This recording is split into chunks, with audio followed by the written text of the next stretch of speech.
구글 검색 시대가 저물까 하는 우려감조차 표하고 있는 이 챗 GPT, 생성형 AI, 혹은 과거 알파고와는 전혀 다른 결입니다. 그래서 앞에 챗 GPT가 도대체 뭐냐? 나도 쓸 수 있나? 나도 뭐 이렇게 사이트 들어가서 쓸 수 있을까? 한번 써보셔야 됩니다. 그래서 오늘 너무나 쉽게 써볼 수 있는 서비스도 나왔기 때문에 우리나라 굉장히 이런 데는 굉장히 빠른 것 같아요. 이게 이제 얼마만큼 대단한지 잠깐 앞에 언급은 살짝 드리는데 어려운 얘기는 많이 뺐습니다. 근데 이제 좀 이게 어디까지, 어디서부터 어디까지 왔는지는 알아야 되니까 2012년입니다. 이게 이제 딥러닝이라는 거 아마 많이 요즘에 한 번, 두 번씩은 들어보셨을 거예요. 인공지능이 20세기까지 겨울 빙하기를 두 번을 거치다가 이제 폭발적으로 2000년대 초반부터 뭔가 이제 단초를 제공을 하다가 거기에 이제 신호탄을 얹은 게 딥러닝이라는 머신러닝. 그래서 뭔가 이게 기존의 방식과 다른 건데 2012년에 사람하고 고양이를 컴퓨터가 알아서 분류를 했던 사건이 있었습니다. 이걸 유튜브에 구글이, 유튜브가 구글 거죠. 여러분들 사용하시는 유튜브 그리고 스마트폰 중에 아이폰을 제외하면 모든 스마트폰 한 70%는 OS가 구글 겁니다. 그래서 구글이 정보를 쥐고 있는 거죠. 근데 구글이 2012년에 그 1000대 컴퓨터로 유튜브의 이미지 1000만 개를 가지고 답을 안 주고 컴퓨터 보고 알아서 사람과 고양이를 구분해봐. 이렇게 이제 미션을 줬는데 그 당시로 1박 2일 동안 1박 2일이 걸려가지고 구분을 했다고 알려져 있습니다.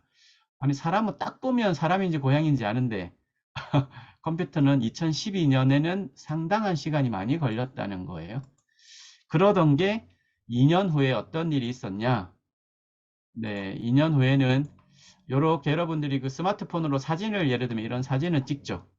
사진을 딱 찍으면 컴퓨터가 알아서 이렇게 문장을 만들어 주는 겁니다. 사진을 보고 person riding a motorcycle on a trip road 뭔가 이런 것들을 타는 모터사이클을 타는 사람이라고 이렇게 컴퓨터가 알아서 문장을 만드는 거예요.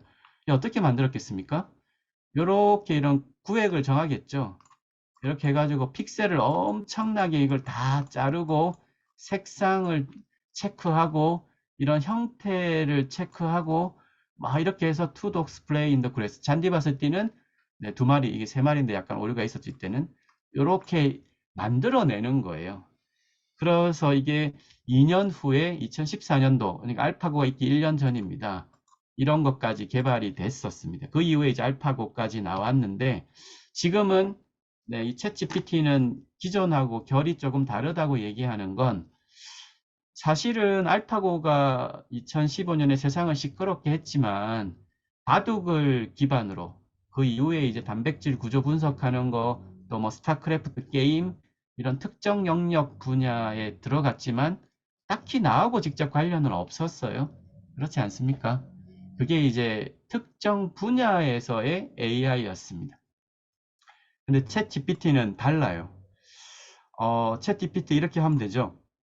1월에 대해서 셰익스피어 스타일로 시를 써줘 하면은 이렇게 쓴다는 거예요.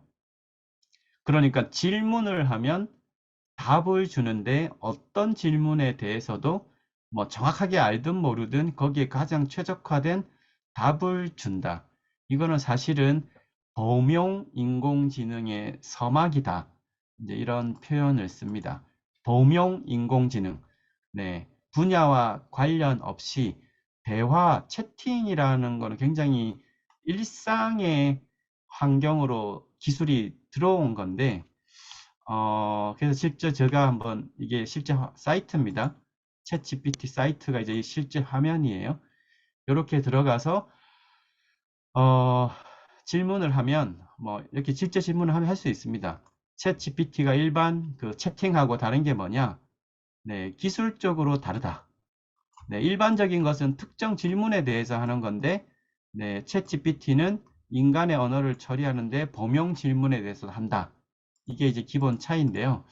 이게 사이트에 들어가 보셔서 직접 가입을 하고 하는 게 그래도 요금 절차가 있어서 안 해보신 분들이 많을 건데, 제가 일단 해봤어요. 네, 제 구글 이메일로, 지메일로 가입을 해서 이게 접니다. 제 아이디인데, What is Brain Education? 제가 이제 내교육학과니까 내교육에 대해서 얼마만큼 정보가 정확한지 한번 보려고, 내교육이 뭐야? 라고 물으니까, 뭐, 어떻습니까? Brain Education Method of Teaching and Learning? 가르치고 배우는 어떤 거에 대해서 디벨롭, 뇌의 개발과 기능, 뇌를 어떻게 개발하고 어떤 기능이 있는지에 대해 초점을 두고 가르치고 배우는 거에 대한 방법, 뭐 이런 걸 얘기한다. 어디에 목적을 두고 있냐? 코그니티브 스킬, 인지 관련 기능, 어떤 분야? 기억, 집중, 뭐 문제 해결, 여러 가지 테크닉과 이런 훈련법들을 활용해서 코그니티브 스킬을 향상시키는, 이게 약간 좀 약간 제한적이죠. 네, 인지 관련 스킬을 향상시키는 거에 둔다. 이게 약간 서구적 관점입니다. 아직은 조금 정확도가 떨어진다. 다만 여기 보시면 네, 메디테이션, 명상, 마인드풀리스, 뭐 피지컬한 움직임들, 그리고 전통적인 방법들까지도 다 포함한다. 이건 조금 이제 그나마 정확한 거예요. 그리고 브레인 에듀케이션은 광범위한 분야다. 학교와 이런 여러 가지 병원, 뭐 관련된 거의 대부분 분야. 그리고 이것은 멘탈 헬스와 웰빙의 전반적인 향상을 포함하고 있다. 이것도 뭐 어느 정도. 네, 그래서 저는 한 70점 주고 싶습니다. 네, 요 정도면 사실 대단한 거죠. 요거 나오는데 3초밖에 안 걸린다. 네, 이렇게까지 써보시면 제일 좋은데, 네, 이게 또 영어로 가입하고 뭐 이렇게 해야 되니까 카톡으로 쓸 수 있는 게 나왔습니다. 네, 최근에 한번 뉴스 보신 분도 계실 텐데요. 한국 기업인데요. 이 챗 GPT의 알고리즘하고 기본 소스가 공개가 되어 가지고 요걸 가지고 업스테이지라는 업체에서 개발을 했어요. 쉽게 할 수 있는 카카오톡 채널에 친구 추가하시면 됩니다. 뭐라고 추가하냐? 에스크업이라고 카카오톡에 친구 찾기 하는 거 있죠? 거기에 영문으로 에스크업이라고 치시면 딱 나옵니다. 그거를 채널 추가를 딱 하면 한 달에 100개씩 질문을 주고 받을 수 있다. 그래서 어떤 화면으로 나오냐? 네, 제가 직접 한번 해봤습니다. 제가 가입이 아니라 뭐 채널 추가하면 돼요. 오늘의 주제, 너는 인간의 두뇌 능력보다 뛰어나다고 생각하냐? 이렇게 하니까 8시 36분에 네, 하니까 바로 뭐 1분 아닙니다. 실제로 거의 한 3초에서 5초 안에 이렇게 딱 했어요. 지금 챗 GPT가 인간의 두뇌 능력과 어떻게 비교를 스스로 하고 있냐? 이렇게 하고 있어요. 제가 인간의 두뇌 능력보다 뛰어나다고 생각하는 건 아니다. 인공지능은 인간의 두뇌 능력을 모방하고 활용해서 네, 인간보다 뛰어날 수는 있지만 아직까지 인간의 두뇌 능력을 모두 대체할 수는 없다. 어떻습니까? 네, 예를 들어 인공지능은 정해진 규칙에 따라 작업하고 뭐 이런 건 할 수 있는데 데이터를 분석하고 패턴을 파악할 수 있지만 인간은 데이터를 바탕으로 사회적인 상황이나 인간관계를 이해하고 감성적 지능을 활용할 수 있다. 즉 서로 장단점이 있다. 근데 자기도 나름 뛰어나다. 뭐 이런 거죠. 오늘의 더 주제를 한번 질문을 해봤어요. 네, 인공지능 시대에 주목받는 인간의 고유 능력은 뭘까? 하니까 이렇게 답을 했어요. 상당히 어느 정도 괜찮다. 네, 하나는 창의성이다. 인공지능이 아직까지 완전히 대체하기 어렵다. 두 번째, 판단력. 다양한 정보를 수집해서 판단하는 능력이 있는데 인공지능이 아직은 충분한 정보가 없어서 경험도 부족하니까 아직 이것은 인간의 역할이다. 마지막에 의사결정, 판단하는 능력. 그리고 감정적 지능. 이것도 인공지능과 가장 큰 차이다. 맞습니다. 감성, 정서에 대한 거. 그리고 사회성. 역시 인공지능이 아직까지 대체하기 어려운 거다. 네, 어떻습니까? 네. 이 정도면, 네, 어느 정도일까요? 네, 이 정도가 속도가 상당히 왔다. 네, 이렇게 볼 수 있고, 이 인공지능 분야는 각종 영역별로 대체를 하고 있기 때문에, 네, 로봇이 이제 눈에 가장 쉽게 띄는 거죠. 그래서 로봇 기술이 어디까지 왔는지, 특히 이제 인간 친화형 로봇이라고 하는 요거를 한번 보겠습니다.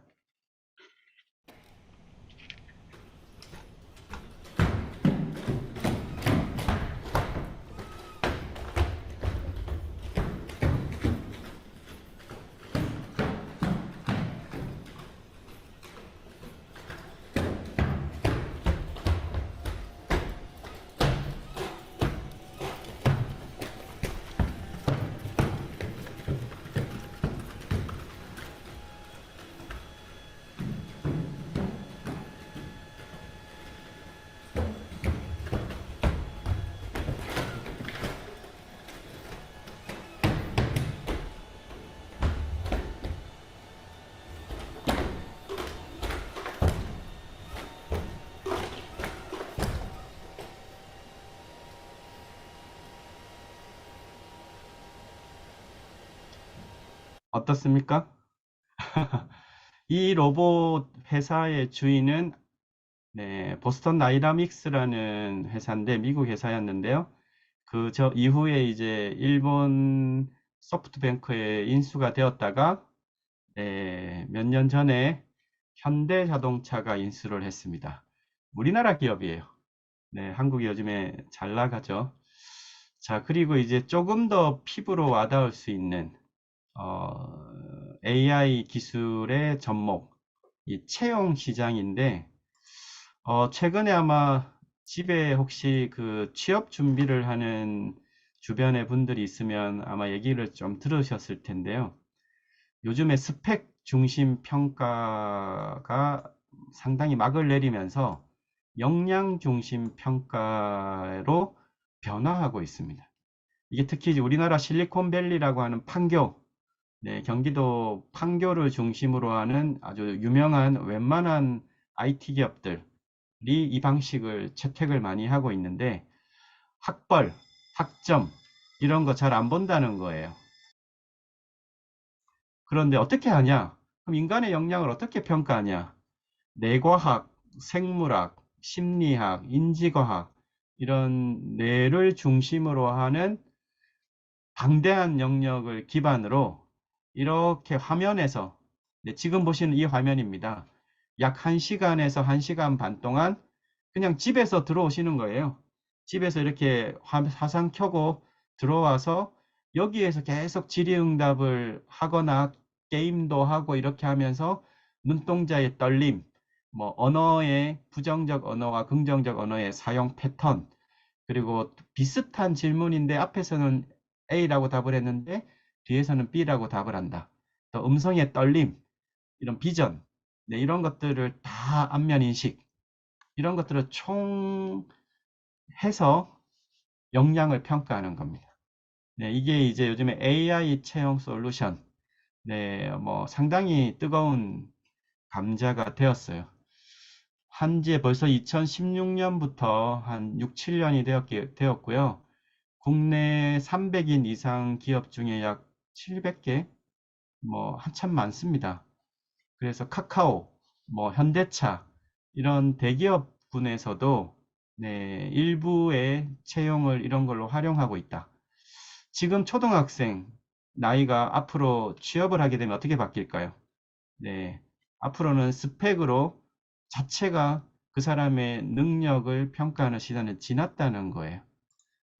철저한 100% 블라인드 테스트를 하고 있다.